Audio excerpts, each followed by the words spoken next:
Hi guys, today's video is going to be really exciting, but I'm also a little bit nervous about making it because it is a high-end purchase. I bought my first Chanel handbag. Basically, I mean, I've tried to film this about 15 times already. And it's just, I go off on a rambly tangent at the beginning of the video and then never actually end up even holding the bag in my hands in the video 10 minutes into it. But basically, it was my 30th birthday. I'd had a couple of jobs come in all at the same time. I was on holiday and all the stars aligned to find this one perfect bag, which was in an accessible price range for me at the time. And I just thought, I'm gonna do it. I never in a million years thought I'd buy a Chanel handbag until a few months ago. I thought that they were all thousands and thousands of pounds. I thought to get a relatively classic-ish looking bag, you were looking at kind of £2,000–3,000. I just never thought I would be able to do that. Part of the reason that I purchased it was because I was in Heathrow, where it is apparently the cheapest place in the world, including Paris, so I hear, that you can buy Chanel. They don't get a tremendous amount of stock, but you can speak to a personal shopper ahead of time and they can give you information on the stock that they've got, send you pictures and stuff like that. But I'll talk all about that at the end of the video for those of you that are interested. And I'll talk about prices and all that kind of thing. One of the people that was invaluable resource-wise to me on YouTube during the time before the purchase was Chase Amy, who I'll link below. She manages to talk about designer goods without ever, you can only feel positively about her. She's so well spoken and so well researched about everything, and she doesn't come across as kind of spoiled or bratty at all. Obviously makes her own money and hey, spend it however you want. And I just think she's a really great person if you are interested in those kind of things, and if you like designer goods, she's a great person to watch on YouTube. I think she's amassed quite a following subscriber-wise in a really short space of time, and I can totally see why. One, it's kind of a big deal on YouTube. People like to see stuff about designer goods because you want to watch as many videos as possible about something before you buy it if you're spending a lot of money on it. And you also want to find people who seem knowledgeable, and she really does. So if you're into that kind of thing, I highly recommend you check her out. You can't hate her, is all I'm saying. I've watched a lot of people that have a lot of designer goods and just seem ungrateful and seem like they have so much stuff and they don't care about it, and they get something and it's not exciting or special. Whereas she still has that kind of excitement for everything that I feel makes her a bit more endearing. So anyway, she was the first person that I heard about the Heathrow service through, and so I went on to watch more of her videos, and she had a smaller style Chanel, which was a square, and I'd never seen this bag before. Started doing some research. Lauren Conrad from the Hills had one. She was quite a style icon for me for quite a long time, and I discovered it was one of the more accessible priced bags. Now, Chanel inclines all the time. Like, the prices increase constantly, like every few months sometimes, 6 months to a year minimum. The prices will increase. And so people are always saying, you know, if you're going to buy one now. That being said, I still couldn't bite the bullet and get like a classic one.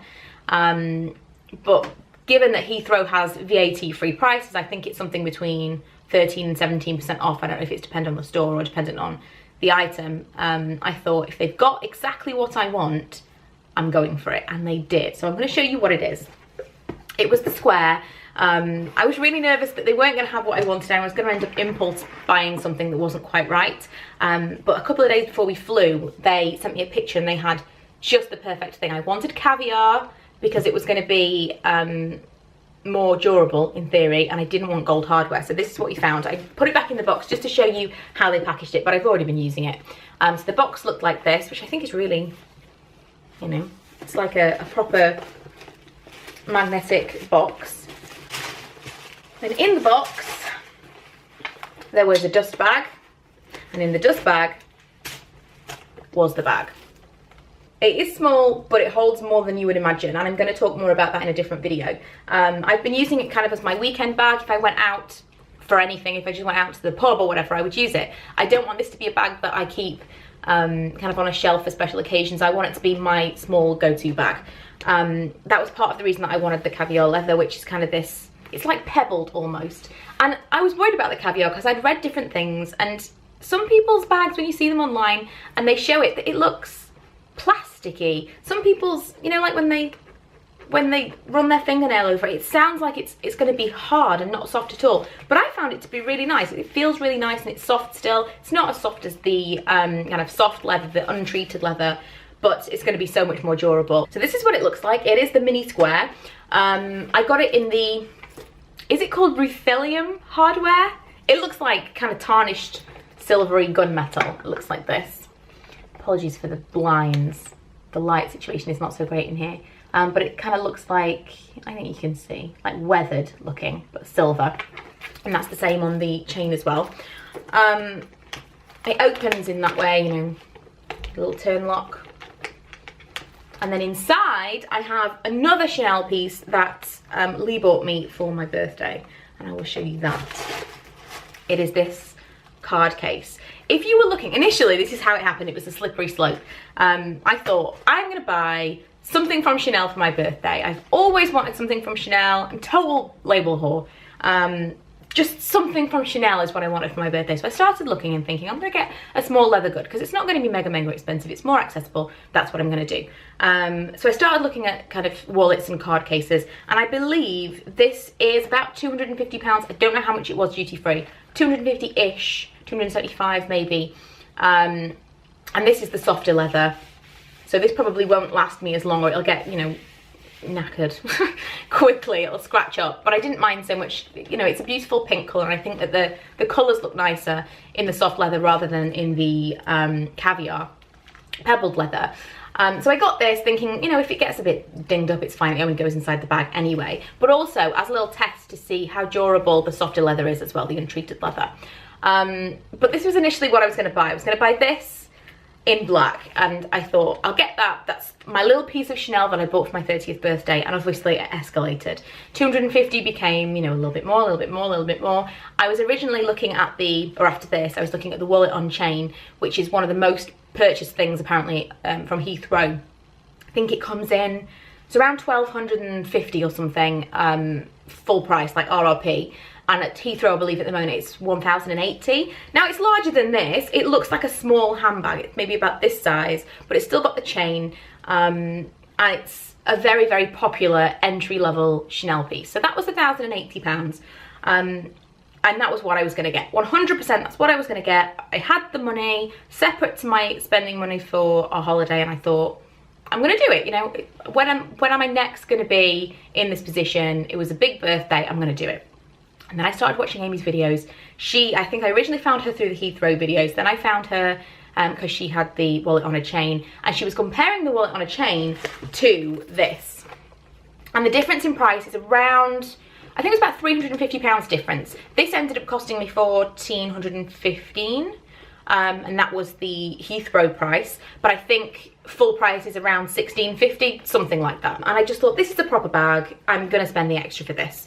And I'm so happy with it. I've used it so much already, just on the on a weekend, or if I'm just going somewhere I'm not going to work, somewhere where I don't have to have a bag full of stuff. This fits everything I need to fit in it. It even fits my new vlog camera in there. I can fit my little purse, my camera, my phone. My iPhone 6 does fit just in there. It fits perfectly with the case on it. And yeah, I'm really happy with it so far. But like I say, once I've had it for a little bit longer, I'll do more of a what's in my bag and a review. But so far, I'm really enjoying it. There are various ways that you can wear it. I mean, it is supposed to be more of a long, you can wear it on your shoulder or crossbody if you're short like me. I am particularly short in the body, so that's good for me with this. There are other alternatives, like other people have pulled these straps through and make it more of kind of a short handle. So this would be more kind of a shoulder bag for me. That hits just kind of on my hip, and then it gives you that little classic Chanel chain on the top effect as well.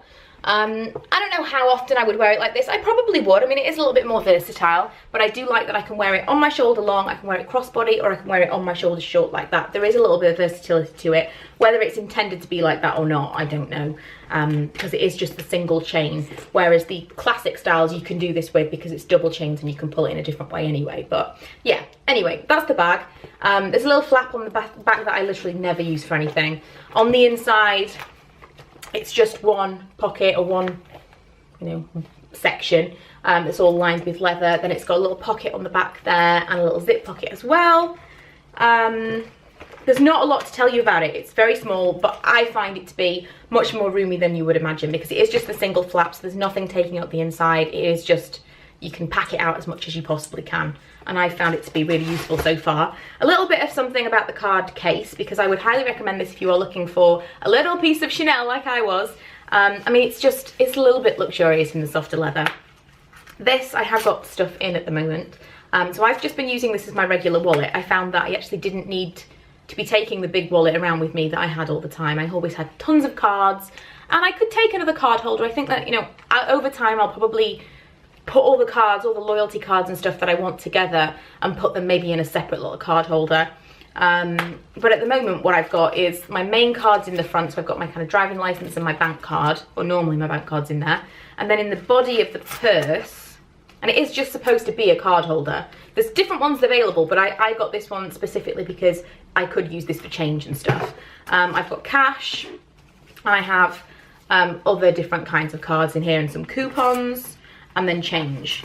I think, to be fair, already I'm keeping more in it and able to keep more in it than I anticipated that I would be able to.